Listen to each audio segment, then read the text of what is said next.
At nakadating na kami sa Tagaytay. Ano yung pakiramdam mo? DLS sa Tagaytay. Pagod maglakad. Grabe man. Ilang kilometers yung 60? Na-press mo ba yung record? Hindi mo na-record? Wait, check ko nga yung camera. Di ko na-record yung walk Ba't natin. parang hindi ko nakaalala ng pindot mo yung record? Uy, Black Panther, na video mo ba yung lakad natin? Hindi ko ata na-record. Sorry. Bro, Ano ba yan? Pero anyway, nilakad. legit naglakad talaga kami guys. Legit. Pre, nag-strava ka ba? Ba't ako Bro, ba ikaw? bro, sabi ko, mag-strava ka. Ano ba yan? Guys, we actually walk this. Like, we don't fake videos. Like, legit talaga. We don't. Anyway guys, ang sarap sa Tagaytay kasi walang araw, tapos ang lamig. Uy, biglang uminit. Isang sa ibang tao, bro. Guys, hindi kami magkakasama. Iba-iba table namin. Bye-bye.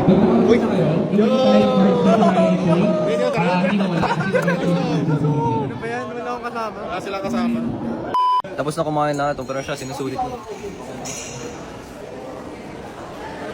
Masyado kasi siya napagod sa DLS yung Tagaytay natin. Masyado kasi malayo doon, like, understandable. Siya kasi like madalas mo na napapagod. Okay, si Adrian for the first time, like, he actually persevered. Yup. Okay ka na ba sa watermelon? Hindi pa, gusto ko pa. Kasi Kinatalk nga ako eh. Pagod. Pinigilan ka, pre.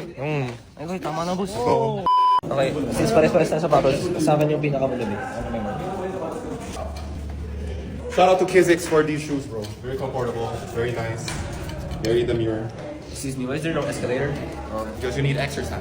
Yo, I got top, man. Gusto ko sa taas.